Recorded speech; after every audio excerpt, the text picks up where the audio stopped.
Okay, I am totally changing my plans for the evening to record this driving video, so I hope you enjoy this. This is Highway 16.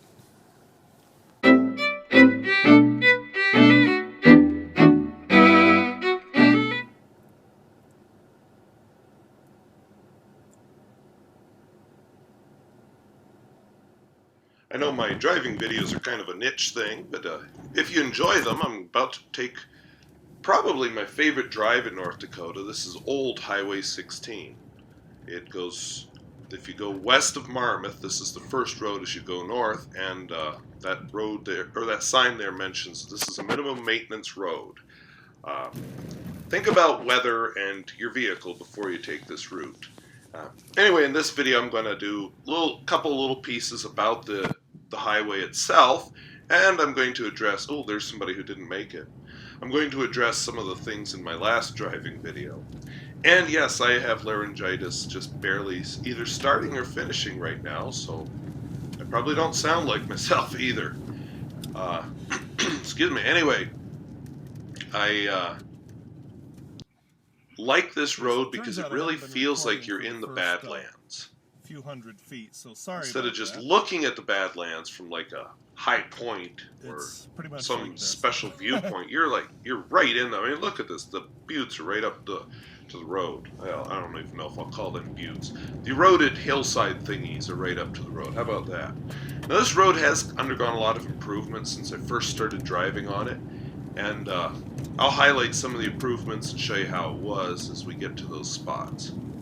But anyway, maybe it's time to address a few of the things from the other video, but as I said, this is kind of a niche type of view, or type of video. Oh, by the way, I started talking about where the road is and then I got sidetracked. The road is just west of Marmarth. You go north, just after you go over the railroad overpass, and that sounds really big city, but it's not.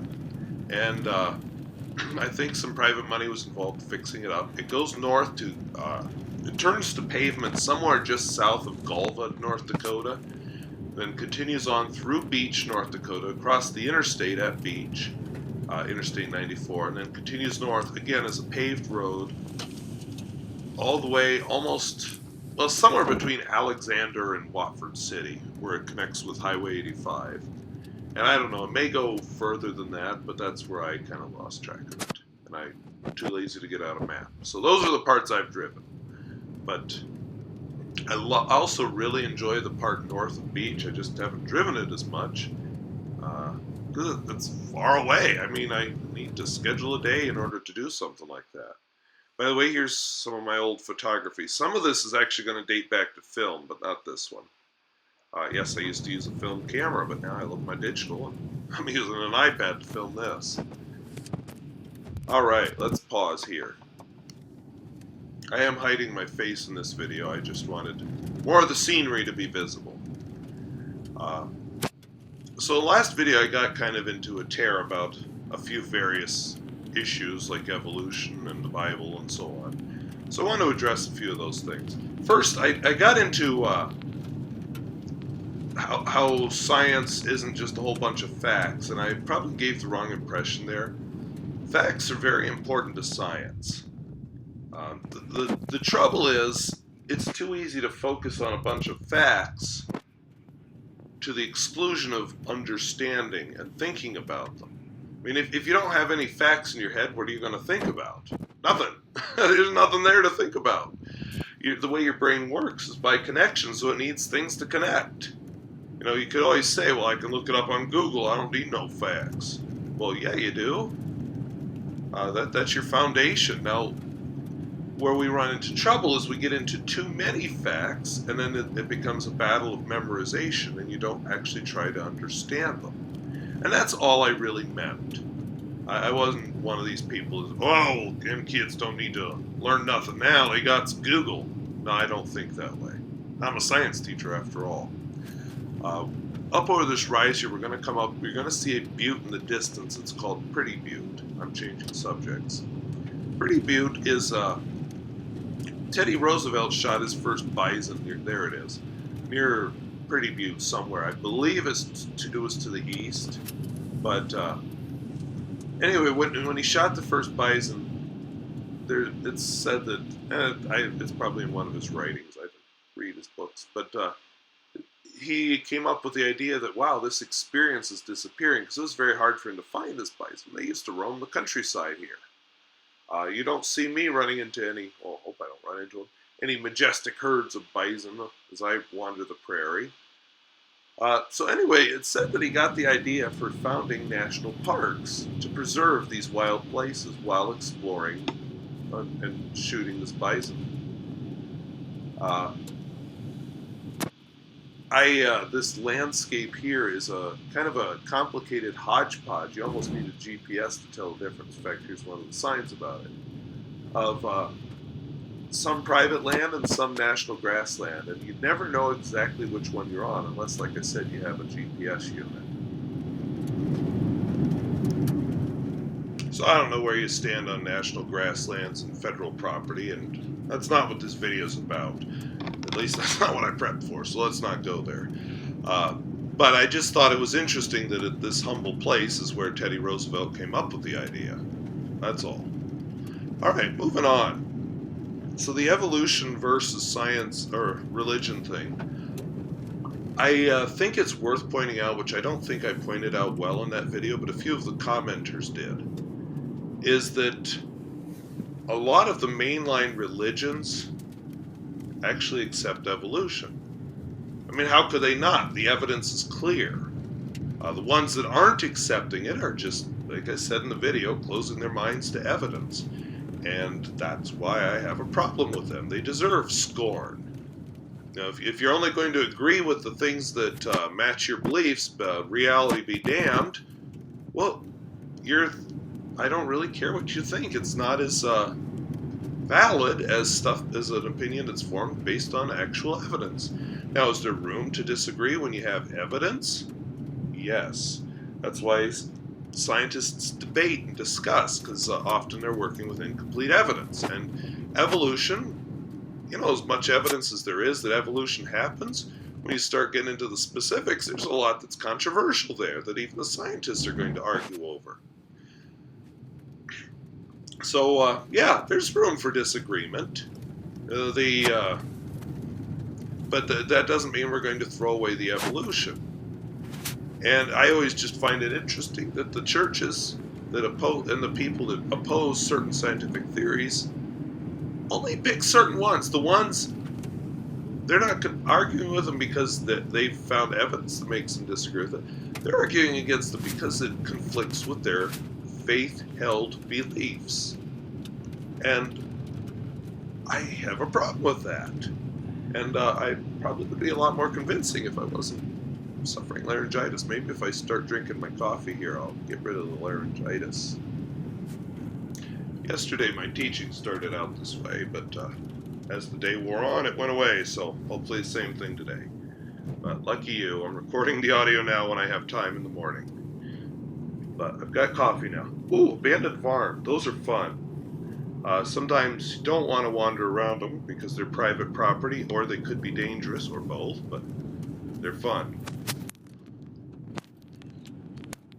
And clearly I didn't wander around it because I'm driving in wonderful light. This is that golden hour when photography of landscapes and people actually works out really well. You just get the long shadows and that just kind of special quality to the light. iPad camera is doing surprisingly well with it, but nothing like you can do with a camera where you can set the exposure and control everything. Alright, so but back on the topic here. Your faith does not trump evidence. Faith and evidence are two different things. And I don't have a problem with that.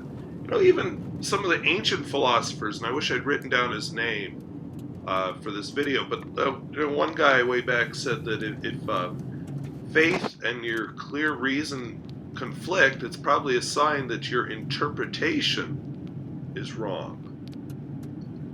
It's pretty powerful. Now we're coming up here on a low water crossing, but it's no longer a low water crossing, but it's not real nice because they haven't finished it yet, as you'll see. But it used to be there were two low water crossings on Highway 16. You'd go across water. You just go down the hill, be a steep, this one here was a really steep turn, you go down, They had really large pieces of gravel in the bottom of the stream bed, and you just go across it.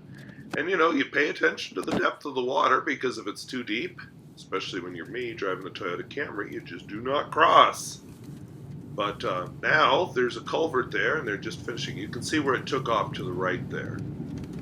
And then the stream bed is all torn up by the construction. But anyway, it was down there.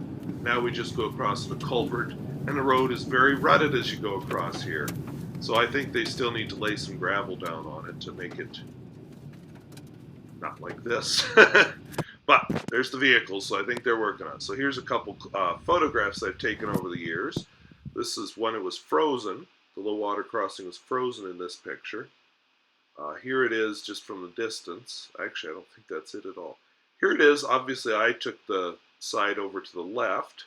And there's Camry coming up out of the low water crossing when they started to improve it. And here I am coming up out of it.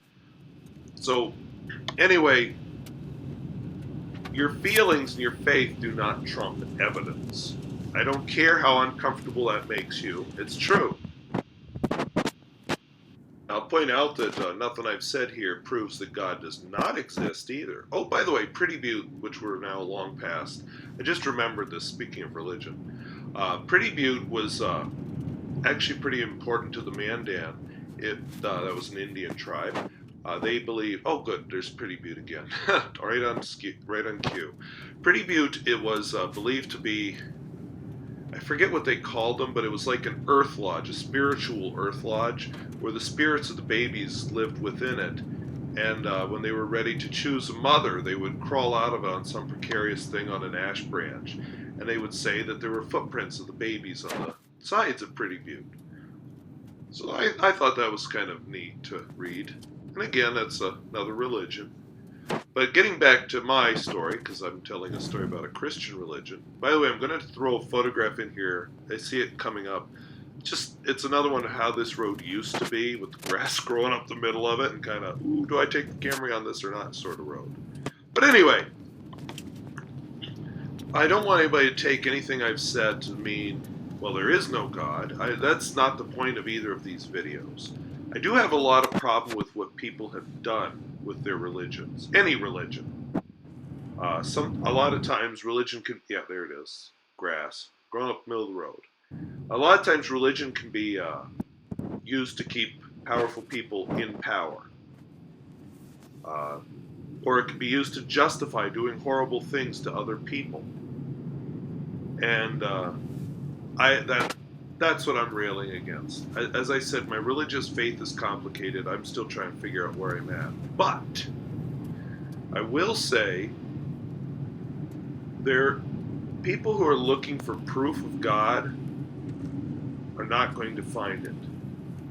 If you have to believe in God because of proof, it isn't out there. And I know the apologists will say, well, look at this scenery here. Isn't that evidence of God?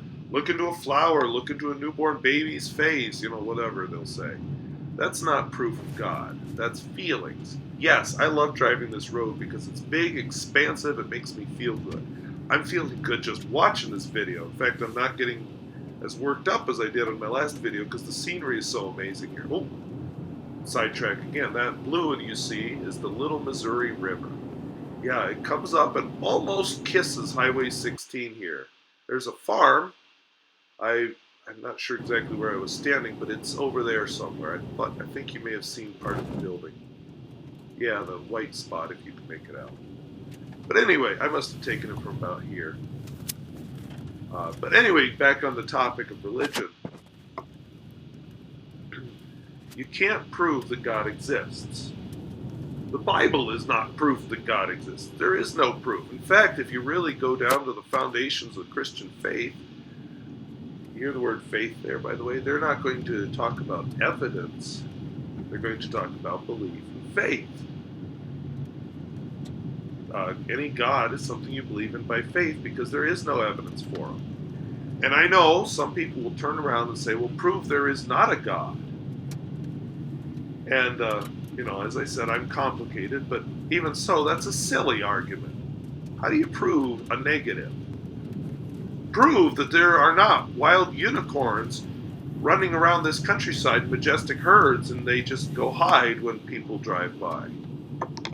You can't. I mean, you'll even find droppings out there. Yeah, they probably come from antelope horses and stuff, but still, you can't prove a negative.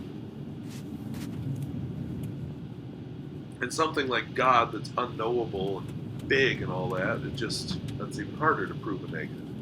So even if you're a diehard Christian, religionist, theist, whatever, don't look for proof of your God, because it's not out there. When you see signs of your God, that's not proof. When you feel his presence, that's not proof.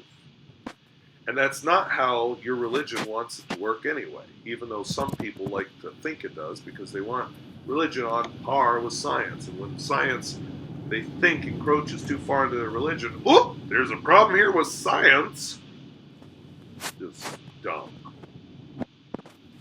Okay, now we're actually, you don't see him yet, but I did. We're actually coming up on a rancher thing. Yeah, he's working a bunch of cattle, and so I decided to throw in some old photos as we went. Oh no, I didn't. Totally different place. Narrow bridge. There used to be a whole bunch of these wooden bridges on this road. Some of them even had holes through them, and you had to aim your car carefully as you went over them. Now those are all gone, thank goodness. And one of them I must have thought was here, but judging from the landscape, it wasn't that one. But yeah, I am going to run into a rancher soon. I wonder if that cow was going to see him, because it was up by this butte, not the one I was at earlier. Because you're about to get a close-up of my lap. So I'll throw in some photographs again as I drive along. I'm drinking coffee, and it is helping with my voice, so it must be an early morning thing. I've been running the heater. I haven't had to run it for a while, so I think it's blowing dust out of the ducts. That's why I'm hoarse in the morning. Anyway, isn't that countryside beautiful? I think you can see why I love driving this road and why I love living in western North Dakota. And I may be sounding slightly at odds with some of the stereotypes of western North Dakota, but it is what it is. Anyway, don't be looking for evidence for God, because you'll never find it. It's not there. Not scientific, true evidence. You've got feelings, but they're not on the same level at all. Now, there's a little meme out there. It's one of those stupid little pictures with a catchy saying that's supposed to go viral. And anyway, it's something about how, and I don't have it in front of me, and where are we going with this? I'll tell you, but I want to tell a story first. So this, I actually will come back to the stupid little meme. Right here, where you couldn't see because of the exposure from this iPad, that is full of coal just laying out, C-O-A-L. There's a close-up of a chunk of coal. A few more pictures, just landscape around where the coal is. Anyway, a lot of coal around here. In fact, I once interviewed for a job up in Beach, North Dakota, which is at the north end of this highway. And they told me that it was likely in the next few years there'd be a coal mine down in this south of Beach, south of Golva. And, part of me is glad it hasn't happened, because I really enjoy this road the way it is, kind of wild. Not totally wild, as I said in my last video. This has all been touched by human hands and altered by human hands. But I love wide open spaces. Okay, so anyway, getting back to this meme.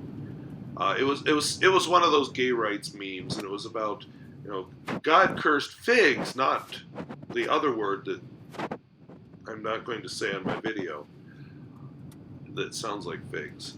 Anyway, and a few people I was talking to got kind of upset about that. And the trouble is, they didn't get the reference. Well, it's right there in Matthew 21. Jesus is going into Jerusalem. They stops for a snack at a fig tree. I forget, it was like the first crop of figs, the not so edible ones, but travelers would eat them. Anyway, it wasn't there, so he cursed the fig tree. It shriveled up and died. And, so biblical foundation for God hates figs. And, these people didn't get it. And that brings me to a big problem with Christianity. That's just a humorous story to illustrate it. But I'll give you another one real quick. We were talking I was talking with somebody about Isaac Newton and his laws of motion. Yeah, I do that, actually. If you knew me, you'd say, oh, yeah, I totally see you doing that. But anyway, I'm talking to somebody about Isaac Newton's laws of motion. I just randomly said something stupid. I said, well, yeah, and Isaac was pretty upset the time his father tied him up and tried to sacrifice him. And this person looked at me and go, what? That happened?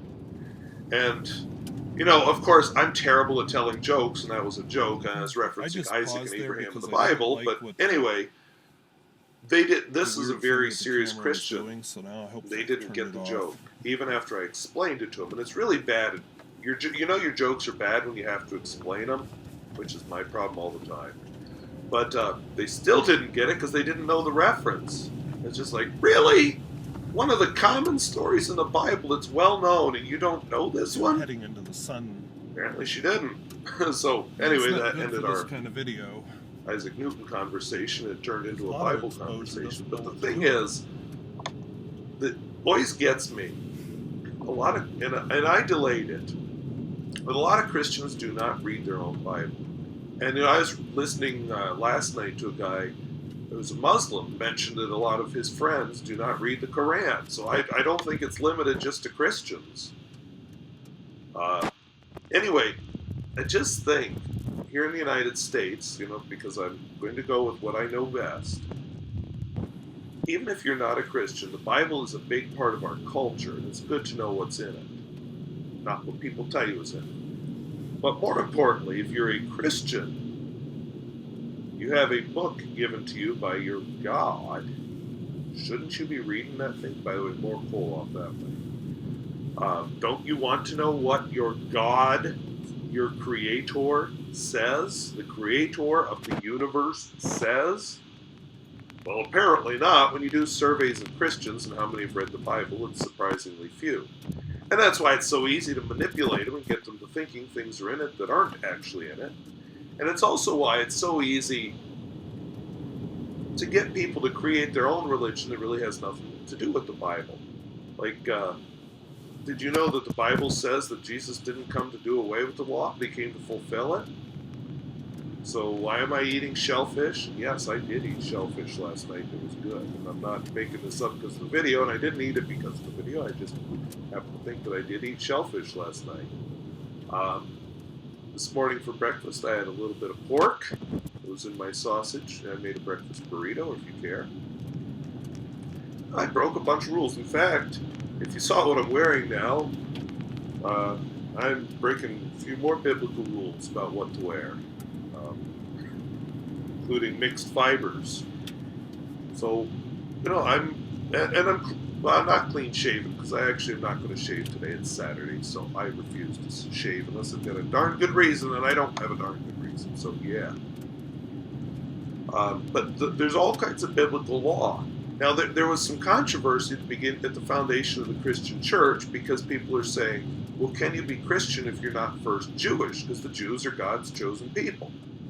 And others are like, you know, like Paul was pretty loosey-goosey about that kind of thing. He said, oh, no. You can be, the Gentiles can become Christians. They don't have to become Jews first.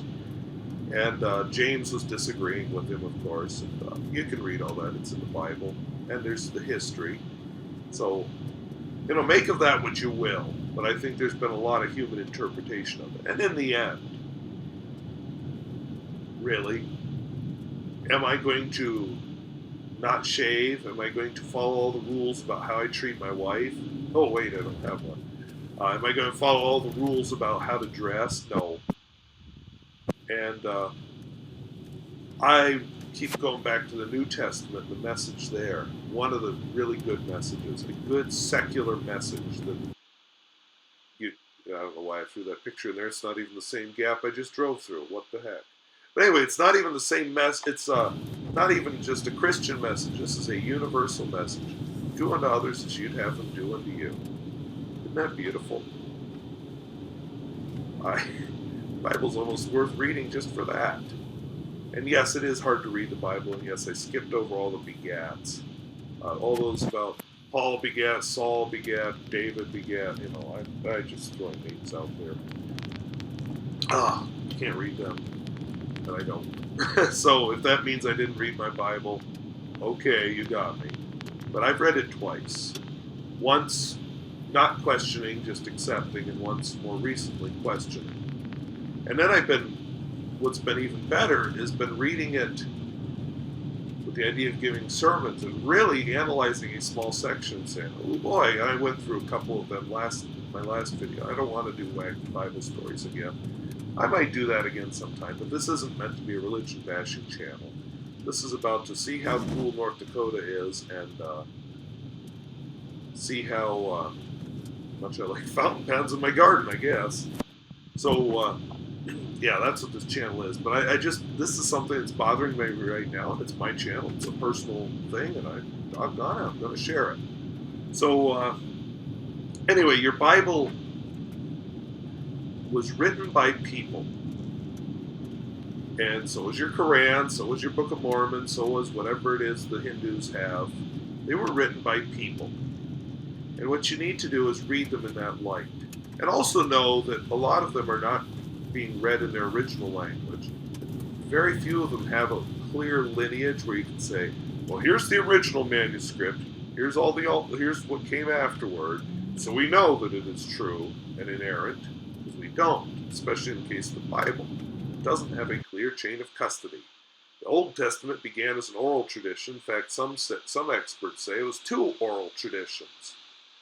And they kind of mashed them together, which is why you find weird things in the Bible, like two stories of creation. And let's not even go into the creation story referenced in Isaiah and Job, where they go on about a Leviathan and God battling and stuff before the earth was made. I'm not even sure where that one fits in. But and then you got Noah, got two different instructions about what animals to load on his little boat, which is another story that never happened. But, at one point it's 2 by 2.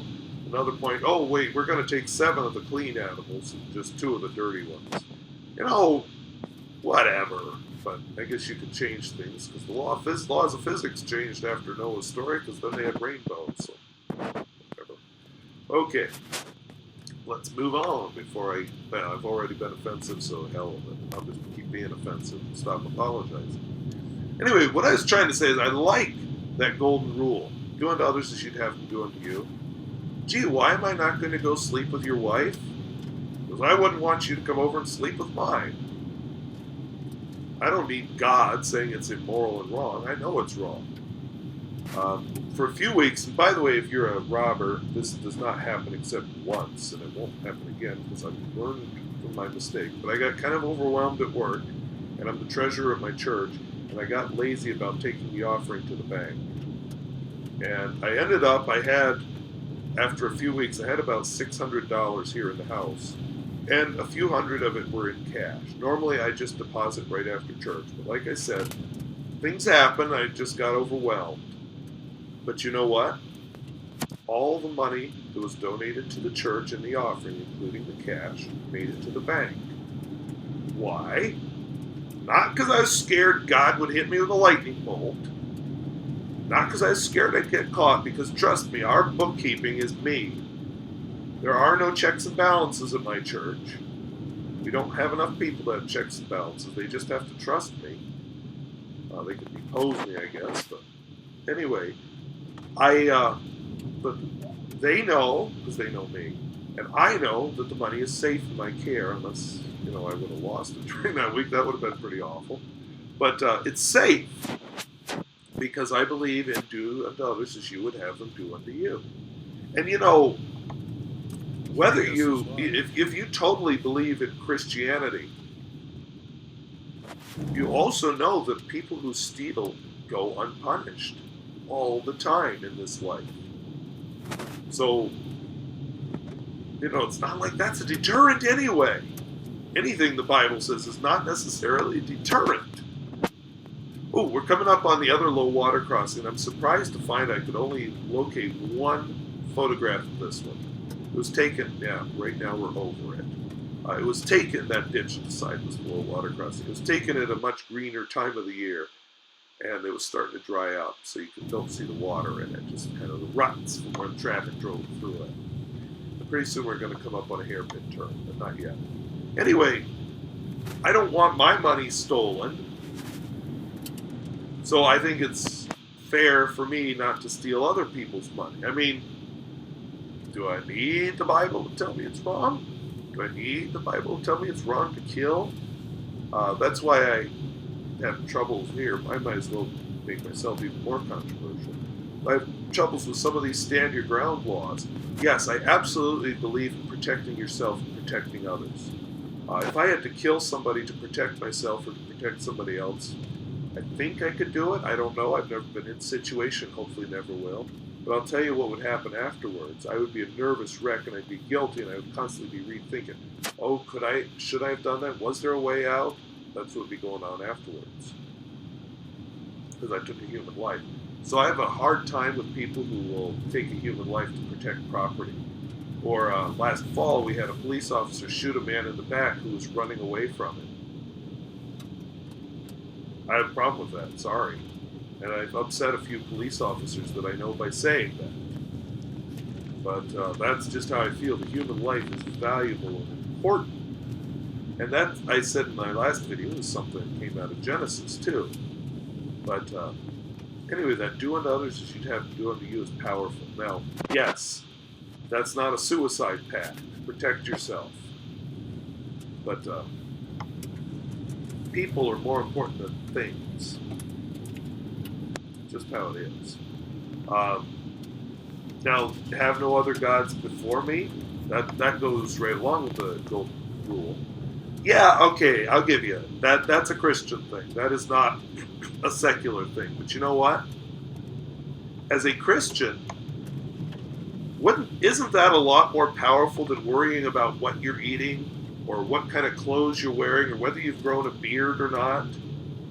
Isn't have no other gods before me really the core of all of that? That's what's going on. You know, the Ten Commandments, half of them approximately are religious commandments. But isn't that what's really behind them? Have no other God before me. So, you know, we don't need the rest of the Bible. There you've got it all. Just in those two little verses, or one verse, I forget now how many verses that takes up. Okay, hairpin turn. I think some people must go straight, but I don't think they're driving Toyota Camrys. You can see the tracks just barely in that gap up there. I'm going to go on the road because, hello, Toyota Camry, and it's got a hairpin turn. And the reason I'm making such a big deal of it, stopping in my little rant, is because you don't see hairpin turns that often in North Dakota. You know, when I grew up, we'd drive to Harrisburg. You know, I lived in Pennsylvania. And as a kid, up until age 14, we lived in a town north of Harrisburg. And on the way to Harrisburg, you would have to drive over Peters Mountain. And there are 2 hairpin turns on Peters Mountain. You just don't see them here in North Dakota. So here it is, me going uphill. In fact, I had to downshift all the way to second gear to manage this one. I don't know if you can hear it in the engine because I had to mute it when I record the audio. Although you can sure you hear the fan noise going. But here we go. Well, the turn, and it is a spectacular view from up here, by the way. You've seen a couple photos I've taken from this view, interspersed already. I'm going to throw in a few more because, as you can see, the sunlight is not cooperating. Spectacular. And looking down into the valley we just came through a few years ago. Somewhere around there, I'm not exactly sure where. This is an old photo. This is taken with my very first digital camera. In fact, a lot of these were with my first digital camera. But just a spectacular landscape, and it's fun to drive it at different times of the year, because sometimes of the year it's green, sometimes of the year it's brown. After a rain, the scoria, which you see there, really pops. And I love scoria. Scoria, by the way, is a clay. You'll find it at a lot of buttes around here. They use it on roads. In fact, this road I'm driving on right now is scoria. It's a clay that was fired by underground coal fires. And it's just really cool. I've heard it's hard on tires, but it's available out here, so that's what they use. Now, I'm not sure how much of the rest of this video I'm going to use. We'll see how much I ran. But I know these driving videos get long, which is why I said at the beginning they're kind of a specialized audience, because a lot of people just don't like listening to this stuff. Now, there's a video on YouTube where a guy drove from, did basically what I'm doing, except I think it was with a cell phone, and I think he had a bracket. But he drove from Camp Crook, South Dakota, up to Marmarth, North Dakota. And if you've ever driven that route, that's another one I could do, by the way. I just never drive it, but I have in the past. His whole point was, oh my gosh, this is just so empty, there's nothing here. But most of the video was not him talking. He just showed the road, and you could hear the radio playing in the background like you heard on my last video. And by the way, I do apologize for that. I usually try and turn the radio off. But forgot last time, and I wasn't going to refilm it just because of that. So anyway, Camp Crook to Marmarth is another pretty road. It's not quite like this. It's more like what you're seeing here now. As you get out of the Badlands, which I just did, the road just starts going through rolling countryside, and it's more, you'll see more farming and less ranching here. And it's honestly not as cool, so like I said, I may not play the whole thing. I actually did not go the whole way up to Golva either. I'm going to come to a turn up here, about the 56-minute mark, if I keep that much of the video, where I head west toward Carlisle, Montana, then out to the highway, and then south to Baker, Montana, which was where I was originally headed anyway, because I wanted to get Chinese food, and I wanted to get, good golly, I wanted to go grocery shopping. And it was getting darker, so you get to see less anyway. But, you know, this kind of view is not make good driving video. It's just sort of rolling country. It's nice, it's relaxing, but not spectacular. If you want spectacular, I want to take you down to the Spearfish Canyon someday, but since I have to drive, I'm not going to film it because I don't want to film on a road like that. But anyway, if I ever do film, it'll be as a passenger. Well, anyway, if I wanted to do a good videos on the actual content I've been saying in these videos, what I do is I talk, and usually I've got a topic in mind, I have a few ideas written down, and then I just go with them. If I actually got serious about some of the content and want to make videos about the content, they would be short 5 to 10 minute videos. And I don't know exactly what you'd see on the screen, probably more of me, but I would focus on one topic and really delve into that one topic. Because, well, I'm a teacher, and I know as a teacher that this is a horrible way to express information. Because first of all, I'm distracting you with all the pretty scenery, which makes it harder to focus on what I'm saying. Second of all, I ramble, which makes it confusing to follow me, and I go on too long. I mean, I'm going on so long that I have to hit pause and go off and do something else. So, yeah, these aren't teaching videos. This is you being trapped with me in the car.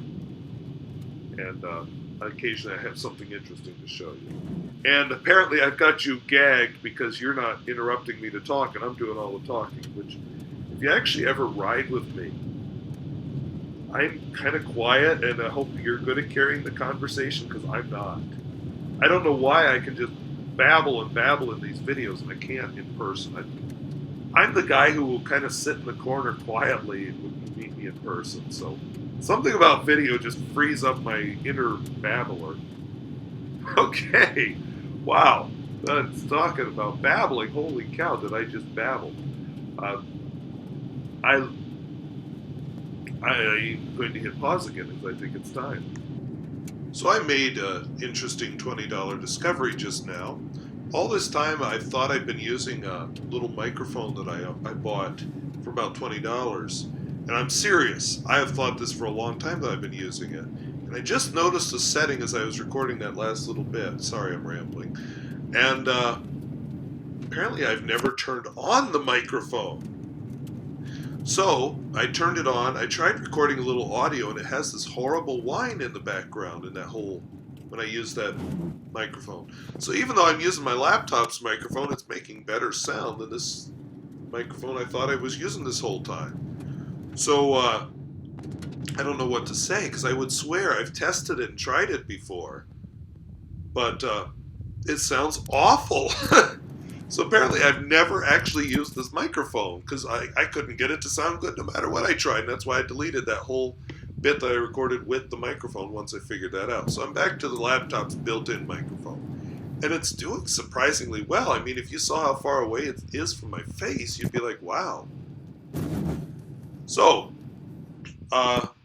let's get back to the Bible for a second, because why not? The Bible is usually described by religious people as divinely inspired. Now, what divinely inspired means is it was written by people, but they are inspired to write it by God, so it carries God's messages. And some of these people will recognize the contradictions in the Bible, some will not. You know, it kind of depends on how open-minded they are and how able they are to question. But here's the problem. I mentioned about the Old Testament was an oral tradition to begin with. And yes, there are authors in the Old Testament. We know who some of them are. But the original books were an oral tradition. That it was written down. So, you know, some say that Moses wrote down. Oh, yeah, by the way, that sign used to greet you when you'd come down to this road from the north. Not a welcoming sign, I'd say. But definitely an important warning, because unpassable when wet means low water crossings. Oh yeah, a lady was driving across here. First car I met the whole time, other than that rancher out in his pasture. So I'm showing you some scenery rather than look at my lap. Lots of scenery. I love the scenery on this road. But anyway, the Bible is written by humans. It's translated by humans. And yes, I have had people tell me that the King James is the original Bible. No, that's not even the first English translation. It's written in ancient Hebrew, Aramaic, a type of vernacular Greek called, I think, Koine, but I'm probably pronouncing it wrong. It was the vernacular Greek of the day. It's not classical Greek by any means.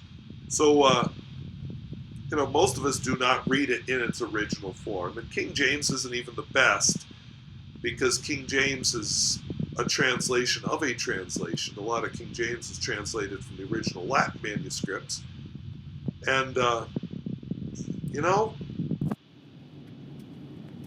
if you're going to claim it as an authority, you should be aware of that. And you should also be aware, until the printing press came along, the Bible was copied by hand, by people.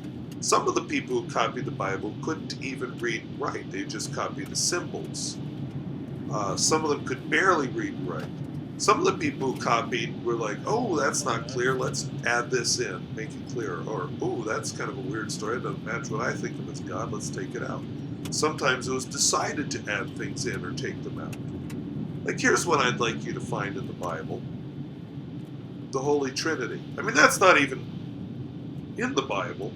That was agreed upon by denomination, or by churches.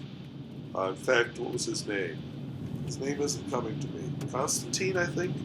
Anyway, it was a council that decided on the Holy Trinity. And, you know, Old Testament prophecy about Jesus, that he would be descended from the line of David. Well, Joseph was descended from David. But according to the Bible, this was a virgin birth. Joseph had nothing to do with Jesus, other than raising him. So he wasn't descended from Joseph, he was descended from Mary and God. Well, the trouble there is, what was Mary's lineage? We don't know, she's just a woman. I mean, it's the Bible, that's sometimes how they treat women. But the Bible does not give Mary's lineage. So we don't know if Jesus was actually descended from David or not. And people don't like to get into that little contradiction, but it's true. Look it up. And, of course, just look at your four Gospels. They differ in details. Sometimes they omit things. Sometimes they add things. Sometimes they change the stories. Who was there when Jesus arose from the dead? Well, that varies, according to the book of the Bible. you'll find sections added, like the story of the woman caught in adultery. And Jesus spends all of his time scratching in the dirt, and then eventually says, "Go, he who's without sin amongst you, cast the first stone." And all the guys are like, "Oh, yeah, we didn't bring the man we caught her doing adultery with, and yeah, let's just wander off." Trouble is, that story didn't appear in the manuscripts of the Bible until several centuries after the original manuscripts were written. True story. Look it up. So that was apparently added later. And I could go on and on listing those things, but what you just need to realize is the Bible is a human book. There is a lot to learn from it, like there is a lot to learn from the Quran and whatever the Hindus use, which isn't coming to me. I'm showing my ignorance of world religions right now, which is another interesting thing. Let's just go there for a minute. Why am I so ignorant about world religions? Well, I'll tell you why. I was raised as a Christian. For a lot of my life, I thought, well, there is only one religion, the Christian faith. All the others are wrong. So why would I study things that are wrong? So I didn't. Now that I'm a little more aware of the world, thinking for myself more, now I have a big, huge hole in my knowledge. Because really, as a Christian, how do you know you picked the right one? As a Muslim, how do you know you picked the right one? Hindu, Shinto, Buddhist, Mormon, how do you know you picked the right one? If you've ever read Dante's Inferno, which again I'm showing my Christian worldview, Dante's Inferno has a place in hell for the virtuous pagans. These are the people who are good people but didn't believe in God. So they get, they're not getting the horrible tortures that Dante dreamed up that he wants his contemporaries to have in hell. Yes, read Dante's Inferno. He refers specifically to people who existed at the time he wrote it. But, read your, how do you, the virtuous pagans, sorry, I'm rambling again. Virtuous pagans were not in that horrible torture, but they had another torture, which is that they could see the glory of God but never reach it. So apparently even Dante thought that, if you don't believe in God, too bad, so sad. And the virtuous pagans, yeah, they're not bad guys, because at that time they were starting to really look up to Greek philosophers again. But, sorry, they're not Christian, even though they'd never heard of a Christian when they were alive. That's a big hole that I've always wondered about, even at my most devout in Christianity. What about these other faiths who never heard of Christianity, who never had a chance? The same thing no matter which religion you are. What about those who weren't raised in it? I mean, why did I become Christian for so long? Because I was raised in it. I sometimes wonder, what would I be if I'd been raised by atheist parents, or if I'd been raised by Muslim parents, or if I'd been born in Utah and raised as a Mormon? Or what if we hadn't had the situation in my family and I was raised Catholic? These are big what ifs. And I haven't heard a good answer to them. Which is why another reason I say my religious faith is complicated. Now, I'm not going to do another video, at least not another driving video on religion. I may do a short video here and there about it, but I don't want to do another one on religion. So let me just cut to the end here. What you see those lumps up at the end of the road there? I'm going to go up to there, only I'm going to fast forward through the next little bit, and we'll just go there. I only demand 50 minutes of attention from my students. By the way, at the end of this road, there is a nifty 5-way sign, but it was too dark for me to really film it adequately. So you'll see it, but you won't be able to read it, and even if I slowed it down, you wouldn't be able to read it, so it is what it is. But this will, I'm not going to become a religion channel of any kind. I'm a fountain pen / North Dakota / general interest channel. And every so often, yes, I will do something religious, but this isn't going to become a regular thing. So I hope this was interesting anyway. And I do thank you for watching, and I am impressed if you made it this far. And just overall, if you get out west, travel Highway 16. It's not your typical tourist route at all. So worth it. we'll see you later. So I hope that was interesting.